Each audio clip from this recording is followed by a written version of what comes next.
Loan લેનારાઓ માટે હાલ એક મોટી ખબર આવી રહી છે। આજના સમયમાં લોન લેવા માટે ક્રેડિટ સ્કોર ખૂબ જ મદદ કરે છે। ત્યાં જ અનસિક્યોરિટી લોન જેવી પર્સનલ લોનમાં ક્રેડિટ સ્કોર ખૂબ જ જરૂરી હોય છે। આવામાં લોકોના મનમાં સવાલ ઉઠે છે કે શું આખરે પર્સનલ લોન લેવા માટે કેટલા ક્રેડિટ સ્કોરની જરૂર પડે છે।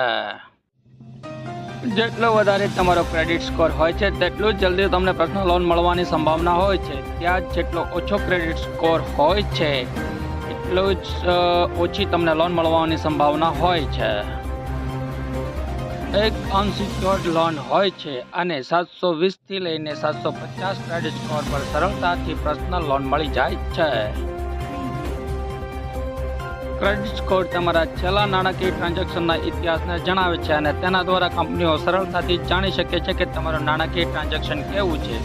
તેની રેન્જ 300થી લઈને 900ની વચ્ચે હોય છે। જેનો વધારે ક્રેડિટ સ્કોર હોય છે આટલું જ નહીં, તમારું સારી નાણાકીય સ્વાસ્થ્ય માનવામાં આવે છે। જો તમે સમય પર ચૂકવણી નથી કરતા અથવા તો હપ્તામાં મોડી કરી રહ્યા છો તો તમને તમારી ક્રેડિટ સ્કોર પર ખૂબ જ નકારાત્મક અસર જોવા મળશે। ક્રેડિટ સ્કોર સારો બનાવી રાખવા માટે તમને સમય પર પોતાના બિલ ભરવા જોઈએ।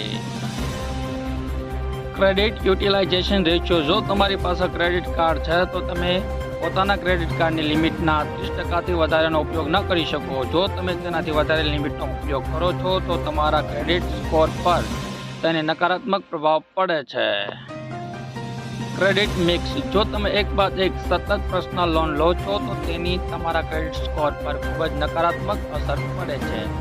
એવામાં તમને પોતાના ક્રેડિટ મિક્સને હંમેશા યોગ્ય રાખવું જોઈએ। તો મિત્રો, હાલ માટે આટલું જ। મળીશું નવી અપડેટ સાથે। જો તમને અમારા વિડીયો પસંદ આવતા હોય તો વિડીયોને લાઇક કરી દેજો, અમારી ચેનલને સબસ્ક્રાઇબ કરી બાજુના બેલ આઇકનને દબાવી દેજો, જેથી કરીને તમને આવા સમાચારની અપડેટ મળતી રહે।